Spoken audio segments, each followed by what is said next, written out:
from the mountains down across to the coastline and then offshore. Moisture-laden clouds from the Tasman Sea rise over the Southern Alps, cool, and drop precipitation which flows down the rivers.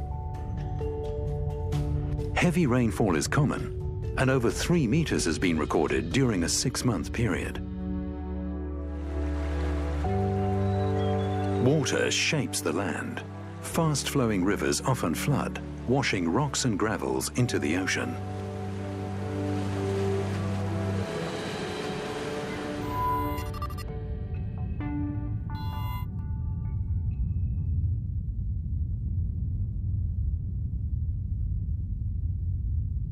Where the thin shelf of land between mountains and sea is wide enough, pockets of beauty are everywhere.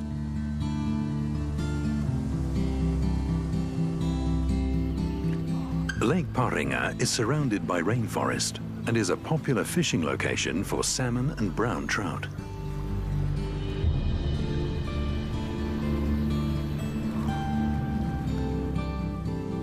The Podocarp forest provides a diverse ecosystem, and the wet, humid conditions create an environment where mosses and lichens thrive.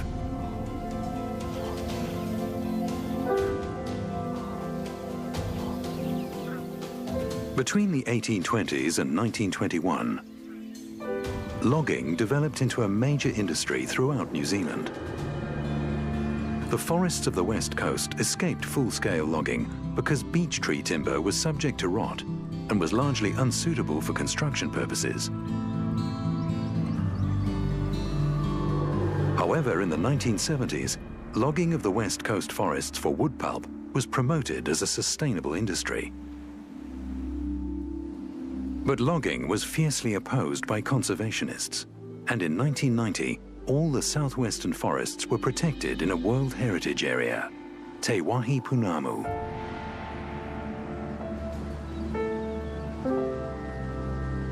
In 2001, the government transferred all publicly owned West Coast Indigenous forests not already included in Te Wāhi Pounamu to the New Zealand Conservation Estate.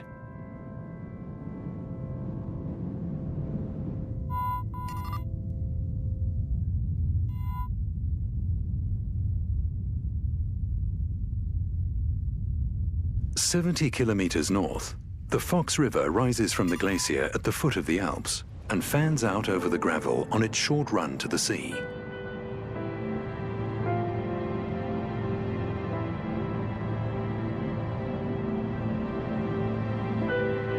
The Southern Alps form a barrier to the moisture-laden clouds sweeping in from the Tasman Sea.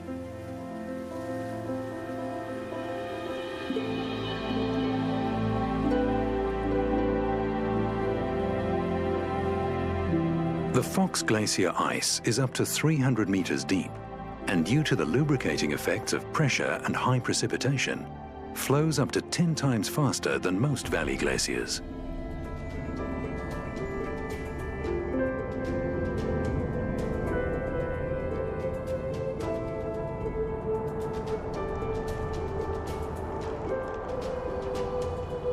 The Fox is the world's steepest and fastest flowing commercially guided glacier, presenting daily challenges to guides like Ruth Gordon.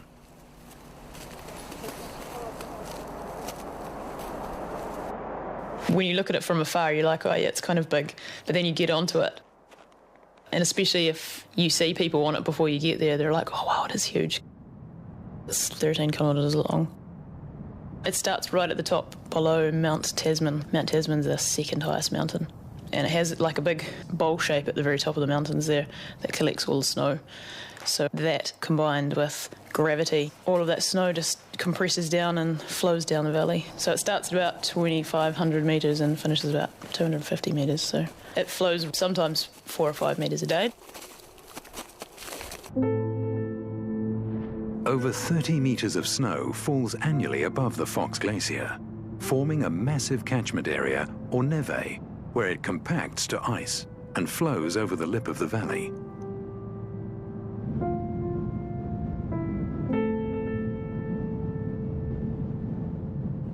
You get small changes day to day. So between one day to the next, you'll see a change coming that you know that, oh, well, next week it's going to be a bad place to take somebody. So it's not like it's moving so quick that a crevasse will open up and swallow you either.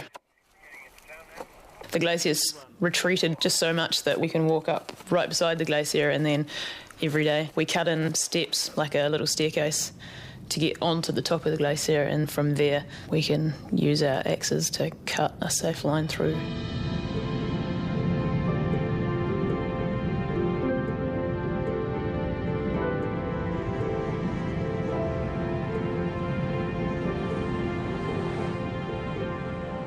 The ice slides over large bedrock steps, breaking up and forming crevasses, pinnacles of ice, and caves.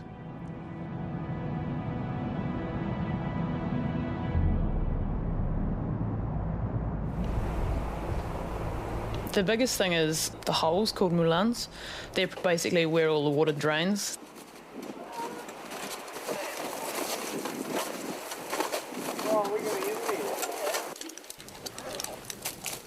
There's a great cave up there right now. It's partly made by a moulin, where all the meltwater from the surface filters down into these big holes. So this one was incredible. The deeper you can get, the better it is. It's just darker and it's amazing. And you can tell what the ice is like above you, if it's safe or not for you to walk around. Mostly they're pretty safe. It's usually getting into them is the hardest part because you have to cut some steps in there. The first time you go in, you're going to check it out and make sure that you're not going to fall off into the black abyss.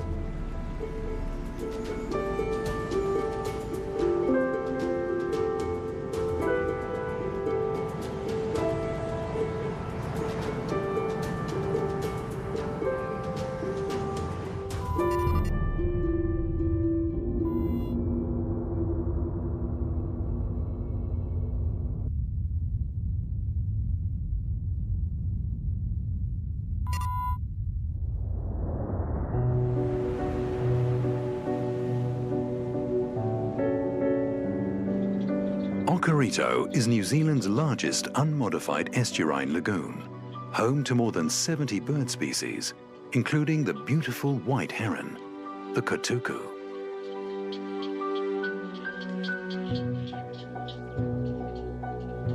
Kotuku feathers were highly prized by Maori and used to adorn chiefs in life and death. Maori occupation and seasonal harvesting in Okarito began over 600 years ago, and today the South Island tribe Ngāi Tahu holds statutory management over the waterway. Visitors to Okarito learn of its special character from Department of Conservation Officer Cornelia O'Leary. What we've got here at Okarito is really special in that it's very much how it has been for hundreds of years. There's records of flooding and changing and there being less of a lagoon and more of a river just feeding right to the sea. But it's been intact for all those years. The Department of Conservation has started to look at the Okarito Lagoon ecosystem. We can improve any slight hints of weed infestation that have been happening. And we can also provide a way for people to get to know the wetland. People won't protect what they don't know. So get people out on the wetland, we can get people appreciating it and understanding what it's all about.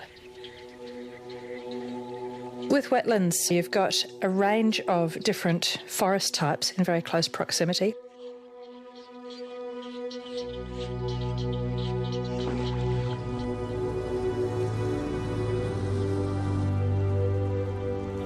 Here the wetlands soak all the water up like a sponge and just gradually release it over time, so it's a much more regulated habitat. The forest closer to the sea gets quite used to slightly salty water. Too much will kill it, but it gets used to the comings and goings of the tides.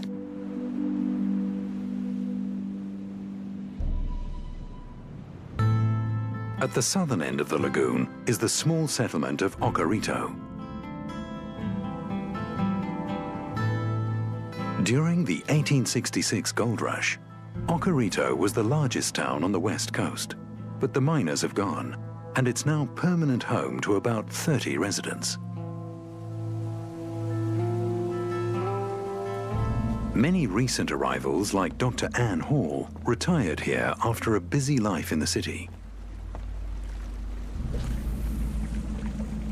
I was down here first in 1949, and all it was a few decrepit buildings falling to pieces, you know, beautiful scenery, but the rest of it was pretty much a wreck. I was a psychiatrist. I practiced psychiatry in Wellington. And I thought, I want to live down there. My family thought I was nuts. I was a very keen tramper and incipient climber, and so I knew this place and I knew how fantastic it was. It's just so beautiful.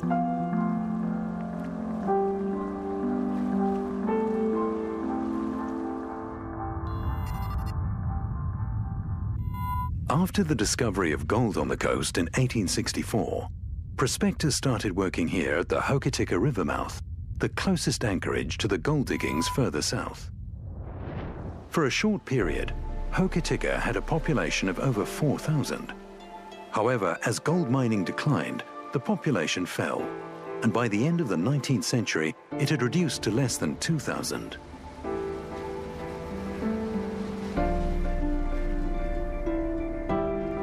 Hokitika is known as the greenstone capital of New Zealand and is home to carvers who work with the precious stone, found in the nearby Arahura River.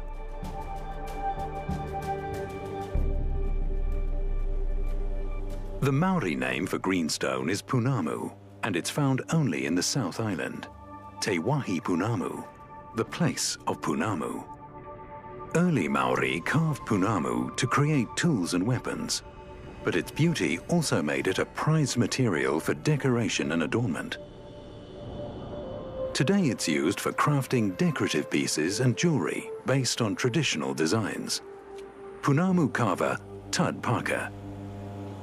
The stone itself is very hard, not far away from the toughness of a diamond, and it's all diamond equipment you use to cut the stone and shape the stone. For the guys that we're doing it the traditional way, good on them, because it'd be bloody hard. They use sands and flexes and that. It could take days to just make cuts. It was like their steel, so they use that for their sharp axes, their killing. It would be a real status symbol to have some. Yeah, the toki is a traditional thing. It's styled off the adzes, and when they wore down, they poked a hole in them and used them as a necklace.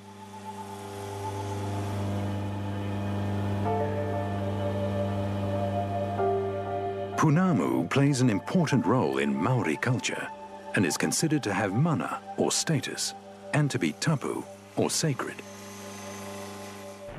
This is a meri, or short-bladed club, used in close-quarter fighting and typically between 25 and 50 centimeters in length.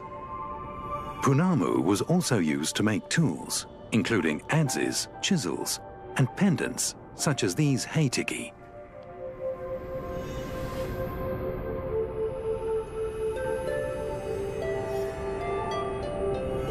The principal tribe of the South Island, Ngaitahu, sought out Punamu on the west coast and carried it over alpine passes traversing the Southern Alps to their villages on the east coast.